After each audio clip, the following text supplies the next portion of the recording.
ഈശോ മിശിഹായ്ക്ക് സ്തുതിയായിരിക്കട്ടെ.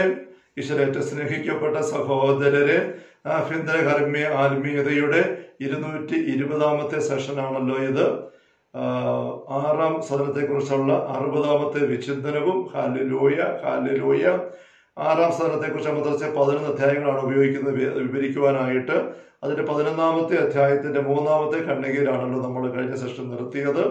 നമ്മൾ കാണുകയായിരുന്നു തമ്പുരാന് വേണ്ടിയുള്ള ആഗ്രഹത്തിന്റെ ആധിക്യം നിമിത്തം ഉച്ചത്തിൽ നിലവിളിച്ചു പോകുന്ന ഒരവസ്ഥയിലേക്ക് ഒരാത്മാവ് ഈ ഒരു സ്റ്റേജിൽ കടന്നു വരുന്നു എന്ന് മദ്രസ പങ്കുവെക്കുന്നത്. ഈ ഒരു അധ്യായം മുഴുവൻ മദ്രസ വിഷയമായി എടുത്തിരിക്കുന്നത് ദൈവത്തിനൊരു വലിയ ആഗ്രഹമാണ്. യഥാർത്ഥത്തില് വിവാഹ നിശ്ചയം കഴിഞ്ഞ്, വിവാഹ വാഗ്ദാനം കഴിഞ്ഞ്, വിവാഹത്തിന്റെ നിമിഷത്തിന് വേണ്ടി കാത്തിരിക്കുന്ന മണവാട്ടി, മണവാളിയുടെ ഒന്നാകാനായിട്ട് ദാഹിച്ച് കാത്തിരിക്കുന്ന മണവാട്ടിയുടെ ഹൃദയത്തിന്റെ അവസ്ഥ, അതാണ് ആത്മാവ് അനുഭവിക്കുന്നതായിട്ട് ഉത്തമഗീതത്തിലൊക്കെ പറയുന്നത് തന്നെയാണ്. അപ്പൊ അതിന്റെ ഒരുക്കത്തിന്റെ ഏറ്റവും മൂർധന്യ അവസ്ഥയാണ് ഈ 11ാമത്തെ മദ്രസ വിശദീകരിക്കുന്നത്. കഴിഞ്ഞ സെഷൻ കാണുകയുണ്ടായി, ദൈവത്തെ കുറിച്ചുള്ള ചിന്ത വന്നിട്ട് നിലവിളിച്ചു പോകുന്ന അവസ്ഥ പോലും വരുന്നു. വീണ്ടും എന്തുമാത്രം സഹനശക്തിയും കഠിന യാതനകൾ സഹിക്കുന്നതിൽ തഴക്കവുമുള്ള ആളായിരുന്നാലും ആ സന്ദർഭത്തിൽ അങ്ങനെ ചെയ്യാതെ ഗത്യന്തരമില്ല. അപ്പൊ എന്തുമാത്രം സഹനശേഷിയും കഠിനയാതന സഹിക്കുന്നതിനുള്ള ശക്തി എല്ലാം, തഴക്കവും പരിചയം എല്ലാം ഉള്ള ആളാണ് എപ്പോഴും വിട്ട് കാറിപ്പോകും. അതുപോലെയുള്ള ദാഹവും നിസ്സഹായതയുമാണ്, ആഗ്രഹവും വേദനയാണ് അനുഭവപ്പെടുക. ഈ അനുഭൂതി ശരീരത്തിലല്ല, ആത്മാവിന്റെ അന്തരാളത്തിലാണെന്ന് മുൻപ് പറഞ്ഞിട്ടുണ്ടല്ലോ. ആത്മാവിന്റെ ഉള്ളിന്റെ ഉള്ളിൽ എന്ന് നേരത്തെ പറഞ്ഞു കഴിഞ്ഞാൽ മദ്രസ്യ ശരീരത്തിന്റെയോ മനസ്സിന്റെയോ വികാരത്തിന്റെ ഹൃദയത്തിന്റെ ഒന്നും തരത്തിലുള്ള ആത്മാവിന്റെ ഉള്ളിന്റെ ഉള്ളിൽ അന്തരാളങ്ങളിലാണ് ഇത് അനുഭവപ്പെടുന്നത്. ഇതിൽ നിന്ന് ആത്മാവിനുള്ള സഹനശക്തി ശരീരത്തിൻ്റെതിനേക്കാൾ എത്രയോ സൂക്ഷ്മതരമാണെന്ന് ഞാൻ സൂചിപ്പിച്ചയാൾ ഗ്രഹിക്കുകയുണ്ടായി. ആത്മാവിനുള്ള സഹനശക്തി എന്നാണോ ഒരുപക്ഷെ സഹനശേഷി, സഹന സംവേദനക്ഷമത, സഹനത്തിന്റെ അനുഭവം കൃത്യമായിട്ട് തിരിച്ചറിയാണ്. ആത്മാവിന്റെ സഹന അനുഭവം ശരീരത്തിൻ്റെതിനേക്കാൾ വളരെ വളരെ അധികമാണ്, കമ്പയർ ചെയ്യുമ്പോൾ മേലാത്തത് പോലെ. എന്നിട്ട് മദ്രസ പറയുന്നതാണ്, അടുത്ത് പറയാണ് ഒരു ആപ്ലിക്കേഷന്റെ ശുദ്ധീകരണ സ്ഥലത്തിലെ ആത്മാക്കൾ സഹിക്കുന്നത് ഇപ്രകാരമാണെന്നും ശരീരമുള്ളവർ ഇവിടെ സഹിക്കുന്നതിന് വളരെ അധിക ക്ലേശം അനുഭവിക്കുക ശരീരമില്ലാത്ത അവസ്ഥയിൽ അവർക്ക് സാധ്യമാണെന്ന് അവൾ അനുമാനിക്കുകയും ചെയ്തു. ഇത് നമ്മൾ ശ്രദ്ധിക്കേണ്ട കാര്യമാണ്. ശരീരത്തിന്റെ വേദനയാണ് ഏറ്റവും വലിയ വേദന നമുക്കിത് തോന്നുമ്പോൾ. രോഗം വരുന്നു, അല്ലെങ്കിൽ ഒരു അപകടം ഉണ്ടായി, മുറിവുണ്ടായി, ഓപ്പറേഷൻ, അല്ലെങ്കിൽ പല്ല് പറിക്കുന്നതോ കുത്തിവെക്കുന്നതോ, അങ്ങനെയൊക്കെ ശരീരത്തിന്റെ വേദന. പക്ഷേ ശരീരത്തിലൂടെയാണ് അത് അനുഭവിക്കുന്നത്. ശരീരം മരവിച്ചിരുന്നാൽ ആ വേദന അറിയല. നമ്മൾ മരപ്പിച്ചിട്ട് മയക്കിയിട്ട് ഓപ്പറേഷൻ നടത്തുന്നു, ശരീരം തുറന്ന് ഒക്കെ നമ്മൾ വലിയ ഓപ്പറേഷൻ നടത്താറുണ്ട്. അപ്പൊ വേദന അറിയുന്നില്ല. എന്തുകൊണ്ടാണ്? ശരീരത്തിന് വേദന അറിയാനുള്ള ശേഷി കെടുത്തി കളഞ്ഞിരിക്കുകയാണ്. ശരീരം മന്ദിച്ച് മരവിച്ച് അങ്ങനെയൊക്കെ പോകുമ്പോൾ ബുദ്ധിയുടെ പ്രവർത്തനം, തലച്ചോറിന്റെ പ്രവർത്തനം മയക്കത്തിലേക്ക് കൊണ്ടുപോയി മരുന്ന് കൊടുത്ത് ഓഫാക്കി കഴിയുമ്പോൾ വേദന അറിയാൻ പറ്റുകയില്ല. പക്ഷെ ആത്മാവിന്റെ അവസ്ഥ, ആത്മാവ് വളരെ സൂക്ഷ്മ തലത്തിലാണ്, ശരീരപരമായ പദാർത്ഥപരമായ വസ്തുവല്ല. അതുകൊണ്ട് ആത്മാവിന്റെ അനുഭവങ്ങൾ എന്ന് പറയുന്നത് വളരെ ഇങ്ങനെ മരവിച്ച് പോകാൻ പറ്റുകയല്ലാത്തതാണ്. നമ്മൾ ഈ ഒപ്റ്റിക്കൽ ഫൈബർ കേബിളിനെ കുറിച്ച് കേൾക്കുന്നുണ്ട്, നമുക്കറിയാം. അതിലൂടെയാണ് ഇന്ന് കമ്മ്യൂണിക്കേഷന്റെ മേഖലയിലൊക്കെ വളരെ വേഗതയിൽ സന്ദേശങ്ങൾ കൊടുക്കുകയും മെസ്സേജ് അയക്കുകയൊക്കെ ചെയ്ത് നമ്മൾ ഇവിടെ ഇരുന്നുകൊണ്ട് ഭൂഗോളത്തിന്റെ അപ്പുറത്തുള്ള ഒരാളിനെ വിളിക്കുമ്പോൾ, വാട്സാപ്പിൽ വീഡിയോ കോളൊക്കെ വിളിക്കുമ്പോൾ ആ സമയം തന്നെ നമുക്ക് അങ്ങോട്ട് കാണാം, പറയുന്നത് കേൾക്കാം, അങ്ങോട്ടേക്ക്. ഇത് ഇത്ര വേഗത്തിൽ പോകേണ്ടതിന്റെ ഒരു വശം ഈ ഒപ്റ്റിക്കൽ ഫൈബർ കേബിളിലൂടെയുള്ള ഈ പ്രസരണമാണ് എന്നാണ് ഞാൻ മനസ്സിലാക്കിയിരിക്കുന്നത്. എന്റെ മനസ്സിലാക്കി ശരിയെന്ന് വിചാരിക്കുകയാണ്. കാരണം ഒട്ടും താമസം വരുന്നില്ല. അതേസമയം കമ്പിയിലൂടെയോ വയറിലൂടെയോ ഒക്കെ എന്തെങ്കിലും കേബിളുകളിൽ, മറ്റു കേബിളുകളിലൂടെ ഒക്കെ കൊണ്ട് കോപ്പറോ അല്ലെങ്കിൽ അലുമിനിയം ഒക്കെ അതുപോലെ സമയം എടുക്കുന്നുണ്ട് കടന്നു പോകാനായിട്ട്. പൈപ്പിലൂടെ വെള്ളം പോകണമെങ്കിൽ ഒഴുകി ചെല്ലണം, കടന്ന് പോകണം. ഇതങ്ങനെ അല്ല. എന്ന് പറഞ്ഞതുപോലെ പദാർത്ഥ തലത്തിലുള്ളതിനേക്കാൾ വളരെ 10 മടങ്ങല്ല, താരതമ്യം ചെയ്യാൻ മേലാത്ത പോലെയുള്ള ഈ പ്രസരണശേഷി, അനുഭവ സംവേദന ശേഷി അരൂപിക്കുണ്ട്.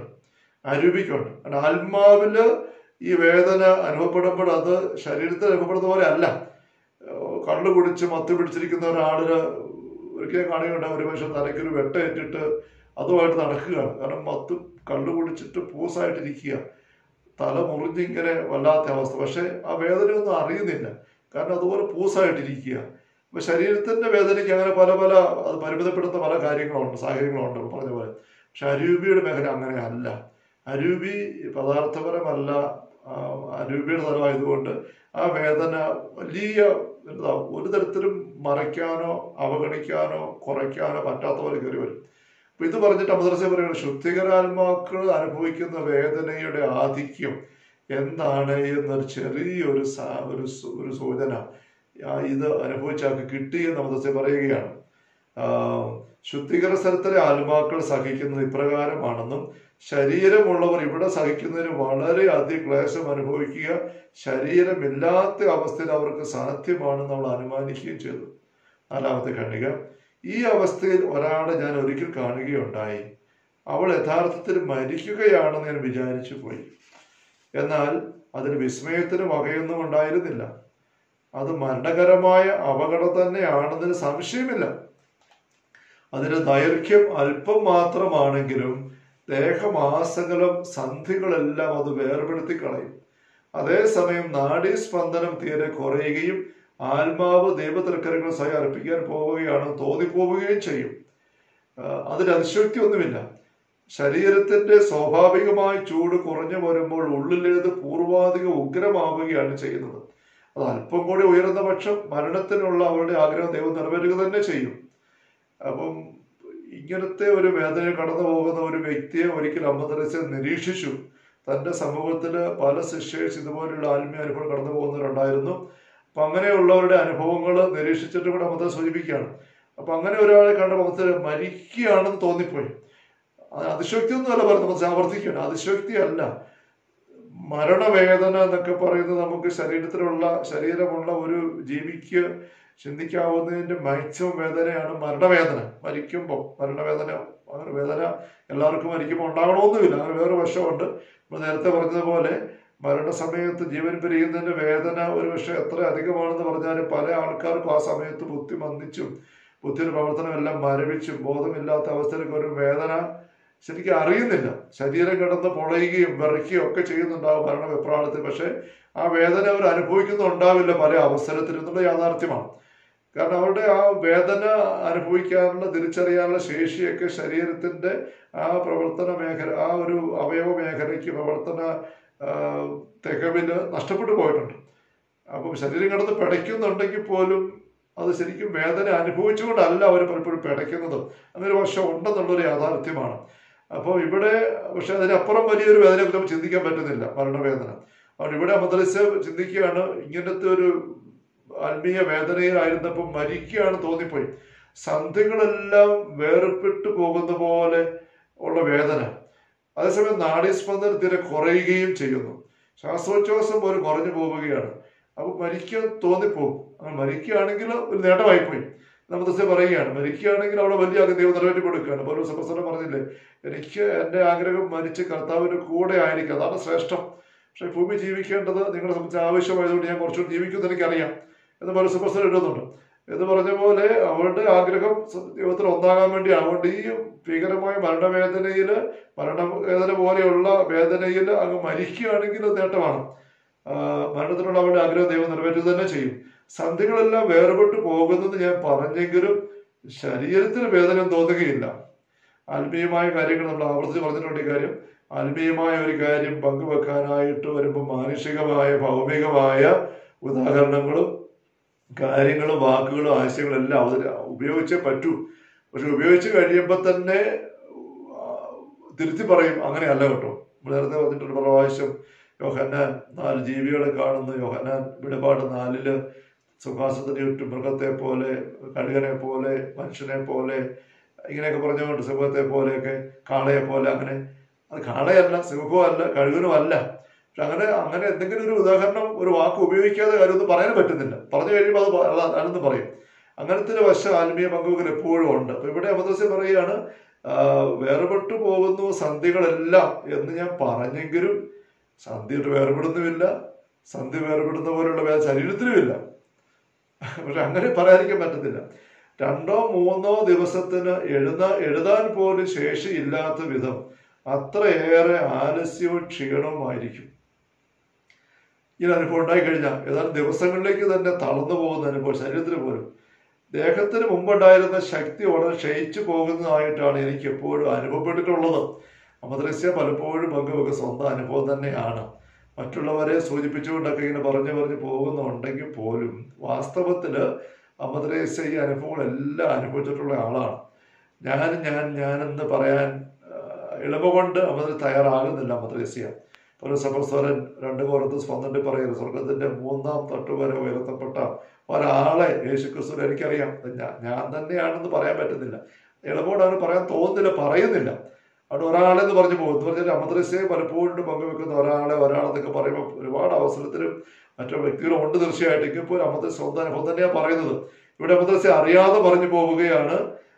ദേഹത്തിന് മുൻപുണ്ടായിരുന്ന ശക്തി വളരെ ക്ഷയിച്ചു പോകുന്നതായിട്ടാണ് എനിക്ക് എപ്പോഴും അനുഭവപ്പെട്ടിട്ടുള്ളത്. പറയുമ്പോൾ തന്നെ ഇത് ഒരിക്കലും മാത്രം ഉണ്ടായ അനുഭവമല്ല, പലപ്പോഴും ഉണ്ടാകുന്ന പതിവായിട്ടൊന്ന പോലെ ഉണ്ടാകുന്ന ഒരു അനുഭവമായിരുന്നു ഇത്. അങ്ങനെ ഉണ്ടാകുന്ന അവസരങ്ങളിൽ എല്ലായ്പ്പോഴും തന്നെ ഇതായിരുന്നു അമദ്രസ്യയുടെ അനുഭവം.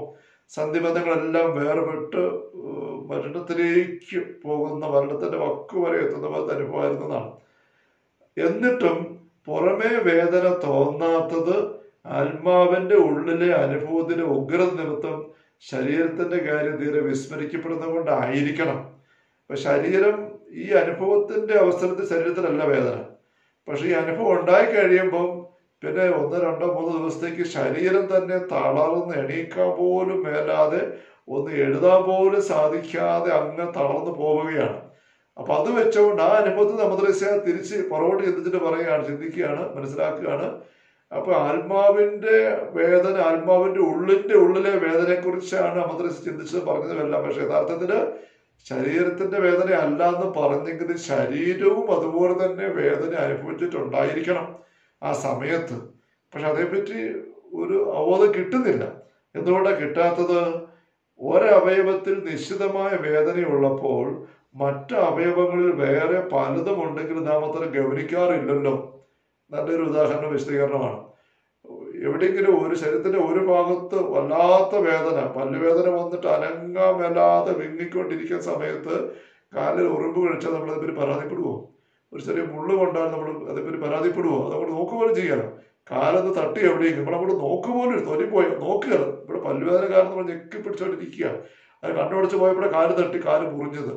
പക്ഷെ കാല് മുറിഞ്ഞ് നോക്കി ചോര അങ്ങോട്ട് നോക്കുന്നതിൽ ആ വേദന അറിയുന്നില്ല. കാരണം ഈ വേദനയാണ് എന്ന് പറഞ്ഞതുപോലെ ആത്മാവിന്റെ വേദന ഉള്ളിൻ്റെ ഉള്ളിൽ ഇതുപോലെ ജ്വലിച്ച് നിൽക്കുമ്പോൾ സമാനം അല്ലെങ്കിൽ ശരീരത്തിന്റെ സാധ്യമായ മൂർധന്യ അവസ്ഥയിൽ അതും വേദനിക്കുന്നുണ്ട്, നിസ്സഹായത അനുഭവിക്കുന്നുണ്ട്. പക്ഷെ അത് അറിയുന്നില്ല. അതിപ്പോ എപ്പോഴാണ് പിന്നെ അറിയുന്നത്? ആത്മാവിന്റെ ഉള്ളിലെ ഈ വേദന നിമിഷങ്ങൾ കൊണ്ട് കഴിഞ്ഞു പോയി.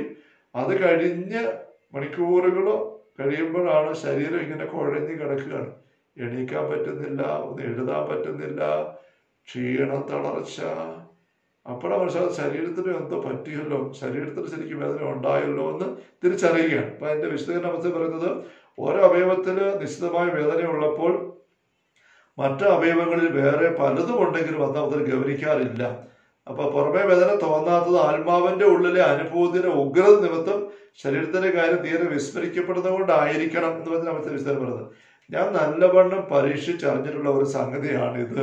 അമദ്രസ്യ അറിയാതെ സ്വന്തം കാര്യം പറഞ്ഞു പോവുകയാണ്. ഞാൻ നല്ലതുപോലെ പരീക്ഷിച്ചറിഞ്ഞിട്ടുള്ള സംഗതിയാണിത്. ഞാൻ പറഞ്ഞയാളിന് അശേഷം വേദന അനുഭവപ്പെട്ടിരുന്നില്ല. കഷ്ണമായി ഞുറുക്കിയാൽ പോലും അവിടെ അറിയുവാനും തോന്നുന്നില്ല. സ്വന്തം കാര്യം തന്നെ ആയിരിക്കും വേണമെങ്കിൽ. ശരീരത്തിന്റെ ഈ പറഞ്ഞ വേദന തളർച്ചയിലൂടെ അനുഭവപ്പെടുന്നത് തിരിച്ചറിയുന്നത്. അതിന് ആ സമയത്ത് ഉള്ളിലുള്ള വേദന ഉണ്ടായപ്പോൾ ശരീരം അറിയും വെട്ടി ഞുറുക്കിയാൽ പോലും അറിയാറായിരുന്നു അമദ്രസ്യ പറയുകയാണ്. ഇത് അമദ്രസ്യ പറയുകയാണ്, ഞാൻ നല്ലവണ്ണം പരീക്ഷിച്ചറിഞ്ഞിട്ടുള്ള സംഗതിയാണ്. അപ്പൊ സംഗതി അമദ്രസ്യ സ്വന്തം അനുഭവമാണ് അടിസ്ഥാനപരമായിട്ട് പങ്കുവെക്കുന്ന എല്ലാം, ഒപ്പം മറ്റുള്ള അനുഭവങ്ങളും. Hallelujah, hallelujah. കർത്താവ് ഈശോ മിശിഹായുടെ സമൃദ്ധമായ കൃപയും അനുഗ്രഹങ്ങളും പിതാവായ ദൈവത്തിൻ്റെ അവർണ്ണനീയമായ സ്നേഹവും പരിശുദ്ധാത്മാവായ ദൈവത്തിൻ്റെ നിരന്തരമായ സഹവാസ സ്നേഹമുള്ള സഹോദരങ്ങളെ നാം എല്ലാവരും കൂടെ ഉണ്ടായിരിക്കട്ടെ, ഇപ്പോഴും എപ്പോഴും എന്നേക്കും. ആമേൻ. ഈശോ മിശിഹായ്ക്ക് സ്തുതി ആയിരിക്കട്ടെ.